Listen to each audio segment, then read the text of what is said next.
morning. It is time to get up with a masterpiece at Madison Square. A potential preview of the finals with all the drama of a Game 7. We're all over it. Meanwhile, is Rodgers ready to run it back? You will hear directly from him. But is this a good idea for anyone, especially him?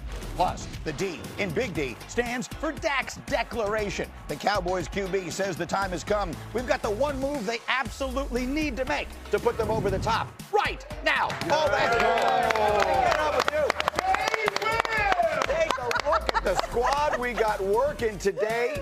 Kmart, Jay Will got stuck in an elevator for 45 minutes. But I'm here. All right? He's ready to roll. Harry Douglas is up early this morning as well. We begin the only place we can. Madison Square Garden, an absolute thriller last night between the world champion Thunder and the Knicks. And take a look at this. Hey, Kmart, I think SGA borrowed your jacket. That's my coat for football season, guys. Is that SGA or Frank White? What's going on? Here we go. Now, critical moment early in this game, Jay Will. SGA has 2 early fouls, and then should that have been the third? And just look at Mike Brown just losing his absolute mind. That should have been a charge. That should have been SGA's 3rd foul to get him out of the game in the 2nd quarter. No question, this was a big talking point. He stays in the game, and then Chet Holmgren heats up. Oh, yeah, just what you would expect. Chet Holmgren hitting 6 3-pointers in the game. He had 22 points in the first half, 28 in total. OKC by 10 at halftime. But 3rd quarter, Knicks fighting back. Down to 3, Jalen Brunson falling away to tie the game. Pretty much falling in the lap of Fat Joe out there. What a big-time shot. Back. Look at that. Take a look at him falling in. He had 16 on the night. We're tied at 75. Final 10 seconds of the third. Tied at 77. Knicks want the lead going to the 4th. Mikal Bridges, 3-ball, corner pocket, and he's got it. That was huge, and the building erupted because the Knicks scored 40 in the first half. They had 40 in that quarter. 6 Knicks in double figures last night. 4th quarter, what a game. Playoff atmosphere. Williams for 3. Thunder up 3. 6 minutes left. Knicks down by 5. Big moment here. OG Anunoby taking it to the hole. Allen, looks like we've got an and one, but wait, we've got a challenge. Yeah, this is one of the 2 smart challenges Mark Dagnall had late in this game. That's one of them. They overturn it, so what could have been a 3-point play to cut it to 2 ended up taking points off the board. Meanwhile, Anunoby was mad, and he tried it on the rim. Right. That cuts the deficit to 3. 2 minutes left in the game. Thunder up for SGA. Yeah, smooth, man. He had 26. So here's your ball game now. Under a minute left. Knicks down by 5. They need a bucket and then some defense. Brunson's got the bucket. They're down by 3. 6 seconds left after a stop. Final chance for the Knicks. What's the play that you want? What's the shot that you want? You want Jalen Brunson, Captain Clutch, and it's close. And you want offensive rebound, and Anunoby, it's good if it goes. But it's just short.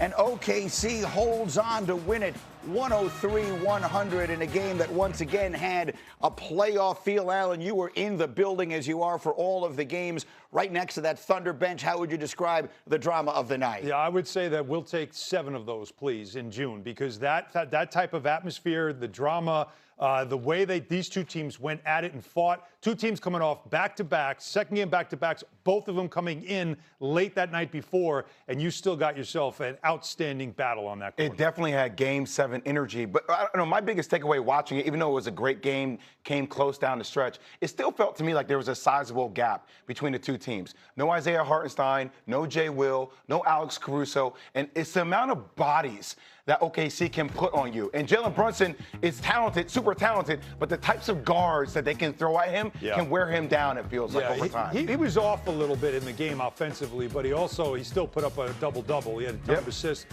And Hartenstein and Caruso played half the game. They just, in the second half, were not available. The Knicks were missing Mitchell Robinson, a huge part of their defense, but yet they still played a great defensive game. Again, I think this was about 2 teams' defenses, and then it was about, I thought, what Dagnall did down the stretch in those 2 challenges. Keep them in your pocket, use them at the right time. Those were gut punches for the Knicks. That last charge was a bad call, though. I mean, on OG. I mean, that should have been a Why no not call. Count the 2, no call. No, exactly. Just That's count what the it 2, should have been. keep it moving. But once you make the call, it has to be an official call. Well, you can't renege on the call. Well, no, but you could also just say there's no foul. Just count the 2, let's keep it moving. It was an and one. In one way or another, they do wind up calling this a charge. The big decision on the no call by SGA in the first quarter that really changes so many of the things. We'll get to all of those in a minute. But let me just start with the basic question, because I hear what you're saying, Jay Will. The Thunder are the standard. They're the defending champs, and they are the team to beat, the team to catch, the team to everything. do the Knicks to you, because they're a team that their fans are frustrated because when they're good, they're very good. When they're bad, they have these terrible games that convince everyone the sky is falling. Do they look ready to make a run and win the Eastern Conference to you right now as we get into March? They look ready to make a run. I still wouldn't have them winning the Eastern Conference. I still think that Detroit has their psyche. It just has their soul. I mean, look, every single game throughout the regular season, when you play Detroit, if you want to make a statement to beat them, granted, the Knicks are playing better. I still would have Detroit favored over the Knicks right now. I just wonder with Detroit, because they play so hard during the regular season. They play almost at a playoff level, especially against the Knicks. They hate when they see orange and blue. But can they now, when you get to the playoffs and everybody else raises their level, can they go another level, or is that it? We're going to find that out in the playoffs. But that level has been enough to beat the Knicks.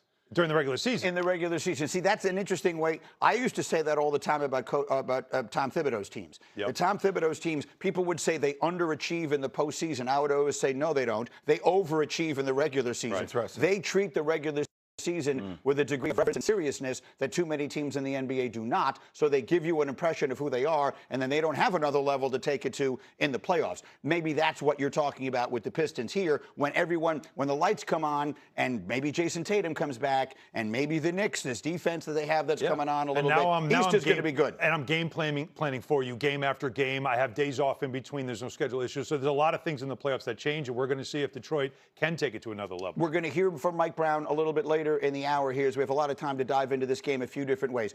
But the officiating it certainly was a topic while the game is going on. Is it something worth talking about the morning after? The third foul not being called there in the first quarter, and in any other way, SGA is always something of a lightning rod for them. I think if you're a Knicks fan, there were two critical calls. Obviously, the offensive foul on OG Anunoby, which honestly I thought was a no call, and then the mischarge. I mean, and I know it's in the second quarter. That was a huge missed call. Third foul. I don't know how you missed that call when it's so blatant. And Jalen Brunson is stationary. He's been there for a year and a half, just sitting there praying, waiting, and there still was no call. He drew 3 charges in the game after that. Like this is what he does. He leads the NBA in charges drawn. So he is somebody that understands how to do that. That's his best defense. And in that moment, you're thinking, Shai Gilgeous-Alexander is taking over the game a little bit. Hard to guard. If you get that third foul on him, how much does the momentum swing to the favor of the home team? But it did wake the building up. It got this place suddenly now where you had an enemy. Nobody loves the villain like the Garden does. And that's what the Thunder became after that moment. That's what SGA became in that moment. And I think that's something to also consider. The Thunder are becoming that team. Well, he's 7-0. He's 7-0 in that building. No. He's undefeated in that building. Undisputed champion in that building. That's right. But I think around the NBA, though, because, look, when it happens in New York, it's a little bit more magnified.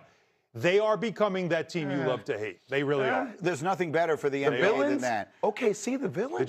Did you miss Dort versus Jokic? I hear that, but I don't know if they're villains, though. I don't know if they have the same vitriol as other teams. It's what they do and how they do it, and an arrogance the way they play. And I also think the league needs this. I think it's great. Because they are great. They're great at everything. They're better than you at everything. That's it. That's the two things. There's two things you can say about OKC. They're better than you, and they know it. Yep. That's why a lot of people sometimes may not like it. They're going to have to learn to live with it. Much more hoops with these guys as we go. The big story